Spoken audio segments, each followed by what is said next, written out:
pessoal, hoje trago-vos aqui a minha opinião sobre o livrinho A Rapariga de Auschwitz, da Eva Schloss. Primeiro de tudo, quero novamente agradecer à Márcia Leal, que me deu este livrinho como prenda de Natal.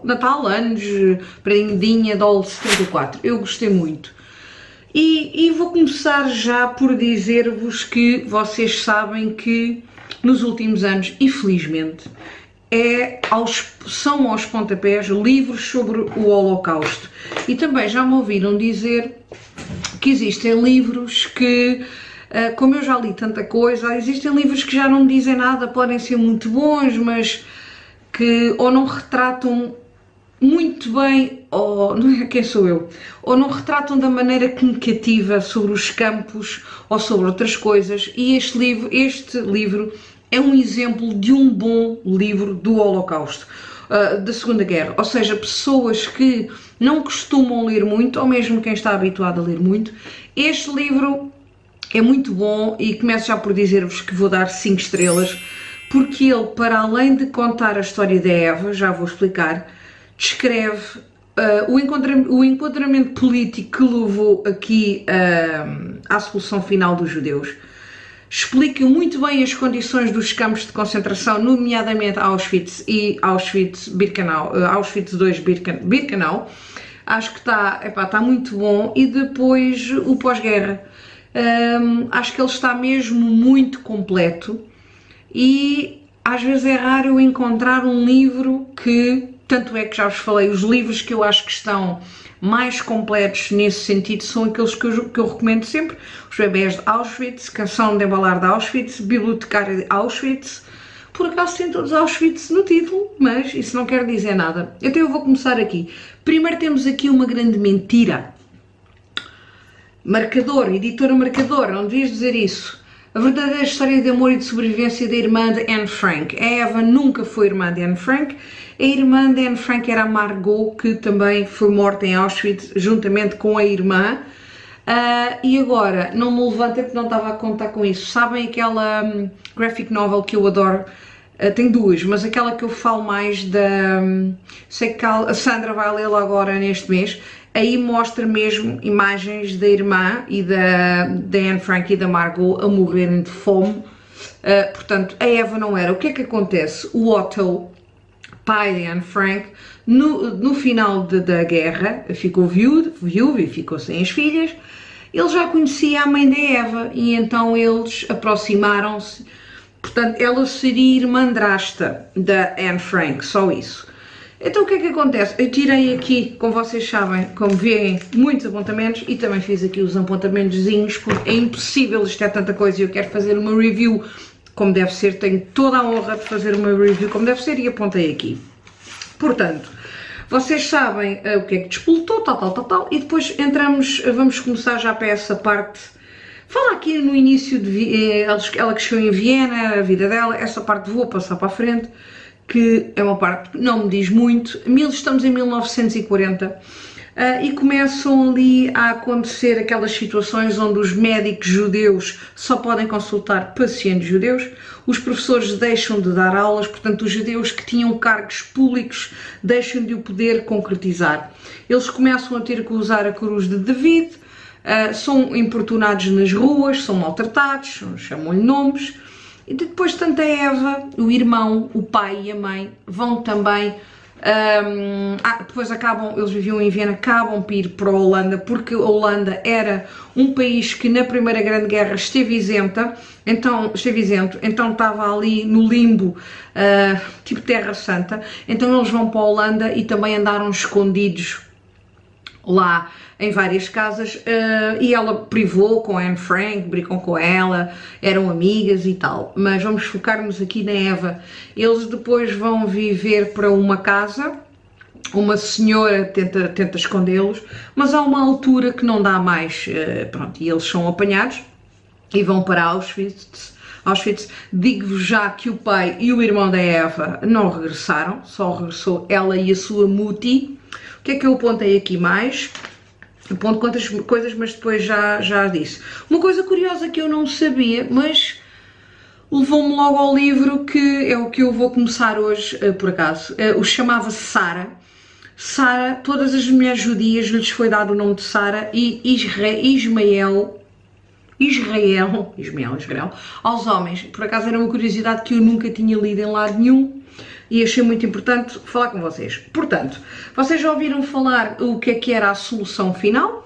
Foi o que o Hitler e os seus colegas decidiram. A solução final era agarrarem todos os judeus europeus, transportá-los para campos de concentração, para matá-los de fome ou de trabalhos forçados. Então eles falam aqui de números, também quis apontar aqui, entre julho de 1942 e 1943, partiam quase por dia vagões com 1000 pessoas para os campos de concentração. Auschwitz é na Polónia, como vocês sabem, mas havia muito mais. Tanto é que, não está aqui, mas eu lembro, a Anne Frank primeiro teve em, eu trago sempre o nome, Bergen-Belsen, parecido, depois escrevi por baixo, eu digo sempre mal esse nome. Ela primeiro teve aí. O que é que falta aqui mais? Isto já disse. Ok.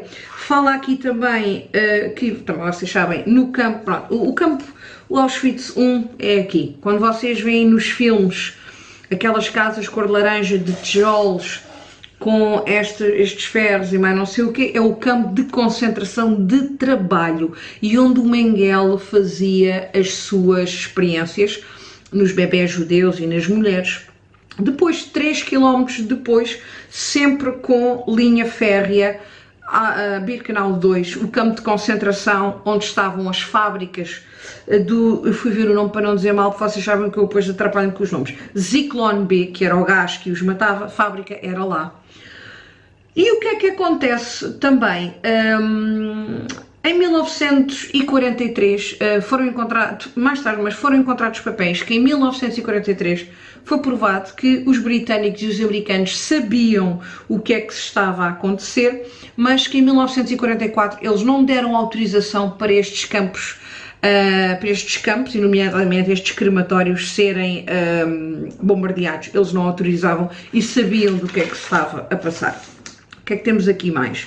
Outra coisa que eu não sabia, ou sabia, pá, já ouvi tanta coisa, os polacos, na Polónia havia mesmo muitos judeus, mas ao mesmo tempo os polacos tinham uma tradição muito antissemita, eles não gostavam dos judeus. Então eles, quando Auschwitz estava a ser construído, eles muito orgulhosamente ajudaram na construção dos crematórios e daquelas coisas com um grande orgulho.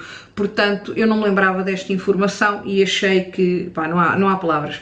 Depois está aqui uma coisa que eu, arrepio-me e depois até me emociono e fico maluca quando falo nestas coisas, que é, eu não vou chorar, que é, chega, eu consigo. Portanto, há aqui uma parte lá em Birkenau 2 que se chamava Canadá. O que é o Canadá? E isso eu vi, vocês quando forem a Auschwitz vocês veem. Canadá era uma parte um bocadinho melhor, que era onde eles guardavam os tesouros dos judeus, ou seja, o cabelo humano de todas as pessoas. Isso é uma imagem que eu não vou esquecer nunca na vida. Vocês quando forem ao museu de Auschwitz, vocês veem muita coisa que mexe com vocês. Há pessoas que se sentiram, que mexe mais ver os carrinhos de bebê, ver as colherzinhas de bebê, também faz, mas o que me fez mais impressão foi uma vitrine do tamanho de uma casa, como eu nunca vi, com cabelo humano. O cabelo ainda lá está. Portanto, a Eva chegou a trabalhar nessa zona do Canadá, era uma zona boa, onde eram maltratados e passavam fome, mas pronto, estava ali um bocadito abrigada, muito cabelo. Eram retirados os dentes de ouro aos judeus, os óculos, e vocês veem lá milhões de óculos. Mas estas riquezas depois eram enviadas para Berlim e os americanos, os alemães, usavam muito orgulhosos os peças de ouro que eram depois derretidas dos dentes dos judeus e todas, porque o judeu normalmente era um povo que tinha algum posse de compra porque faziam muitos negócios. Pronto, isso é uma parte que faz mesmo muita impressão. E o cabelo dos judeus, não sei se sabem, era para fazer tapetes também para enviar para Berlim. E o que é que acontece? Estes polacos que tinham a tradição antissemita e que ajudaram na construção também foram presenteados depois com estes tesouros pertences dos judeus. O que é que tenho aqui mais? Pá, a fome, vocês já sabem o que é que eles comiam, uma sopa aguada, uma porcaria de café. Eles, propositadamente, era-lhes dado pouca comida para eles morrerem à fome. Em Birkenau 2 também vi, embora aquilo tenha sido tudo bombardeado, ainda existem lá algumas casernas onde vocês entram, um frio desgraçado, obviamente, não é? Onde vocês veem que elas viviam 8, 10 mulheres por beliche, a fazer cocó, a fazer xixi, tinham baldes, não é? A Eva fala várias vezes que ela era a última a usar o balde naquela caserna, porque eles só podiam fazer cocó e xixi quando lhes era dada autorização e todas ao mesmo tempo. Percevejos, aqueles bichinhos a morderem-lhes o corpo, ela também fala aqui muito disso. Fala também, este livro está muito completo, Sonderkommando, já falei aqui por causa de um filme, de há 2 anos ganhou o melhor Oscar de, vou pôr em póster, o melhor Oscar de filme, ai, estou imbuída nisto que me está a faltar o termo, pá, filme não é americano, filme estrangeiro. Os Sonderkommanders eram judeus, mas que tinham algumas benesses. O que é que eles faziam? Ajudavam quando os judeus chegavam, eles diziam, meus amigos, venham aqui tomar banho, deixem os vossos pertences aí nos cabides, vão só tomar um banho geral. Depois tomavam um banho geral com Zyklon B e morriam todos gasificados, e os Sonderkommander iam apanhar os pertences todos, não é? E com as pás apanhar os ossos, não que aquilo derretia, mas com as cinzas. E há uma altura, também já vi um filme sobre isso, que eles se revoltam todos. Corre mal, matam alguns nazis, mas corre mal e não têm qualquer tipo de hipótese. O que é que temos aqui mais? Isto já falei. Finalmente vou dizer-vos aqui que vocês sabem, está lá também em Auschwitz, 1 milhão de judeus foram exterminados ali naquele campo de concentração, fora os outros. Existiam 38 campos de concentração nesta altura da Segunda Guerra. Quando a Rússia invadiu os campos, aqui neste caso Auschwitz, eles eram 6 mil judeus que na altura da libertação estavam vivos. Claro que depois alguns morreram com frio, quando tiveram a fazer a travessia da Polónia, não sei o quê, mas 6 mil ainda estavam com vida quando o campo foi desmantelado. O que é que temos aqui mais? Foram encontrados, eu até acho isto pouco, 43.255 pares de sapatos, 7,5 kg de cabelo de mulher, acho pouquíssimo, porque lá naquela vitrine eu vi muito mais do que isto. Depois fala também da MIP, a MIP Brams, que isto são nomes holandeses. Holandeses não, polacos. Não, esta era holandesa. A MIP foi a senhora que encontrou o diário da Anne Frank, mas foi ela que se chibou na altura para denunciar a Anne Frank, que estava lá no anexo, e a família. Ela foi julgada também por ter ajudado os nazis. Depois finalmente fala aqui dos problemas que o Otto, o pai da Anne Frank, teve. Esqueci-me de dizer, mas isto é básico, pronto. Ela conseguiu safar-se com a mãe, fala novamente de quando são encontrados, estão embrulhados depois nos edredons, nas mantas, a virem nos vagões, aí já com algumas condições, mas depois ela e a mãe safam-se, o irmão e o pai não. E então começam uma vida com o Otto. O Otto está muito mal, perdeu as filhas e a mulher, essa parte não é importante, acho que para mim estar a dizer-vos, vocês leem. É importante aqui então, o Otto teve muitos problemas durante muitos anos com a veracidade do diário de Anne Frank. Isto, curiosamente, eu não sabia, eu soube disto, se não foi no UOL 73, foi no UOL 72, que houve duas meninas, que me comentaram aqui, olha, então mas tu sabes que o pai de Anne Frank teve problemas com a veracidade. Não, eu não sabia nada disso.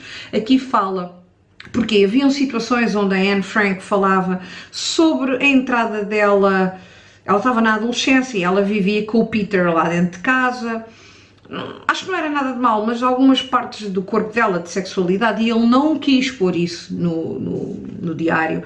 Ele foi ao tribunal várias vezes provar que o diário era real, mas foi acusado também durante muitos anos de tirar proveito da morte da filha.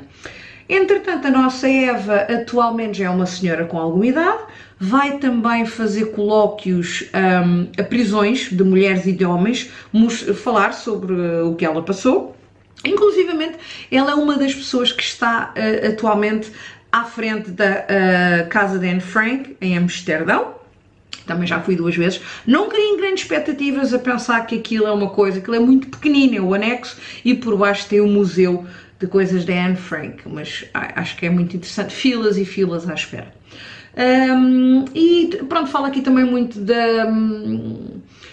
várias ramificações da casa, da instituição da Anne Frank, pronto. E basicamente é isto, acho que este livro está muito bem conseguido. A minha parte preferida, obviamente, é quando os judeus começam a ser apertados, até ao final do desmantelamento dos campos de concentração. Mas isso é a minha opinião pessoal. Todo o resto da história da Eva também é interessante, obviamente.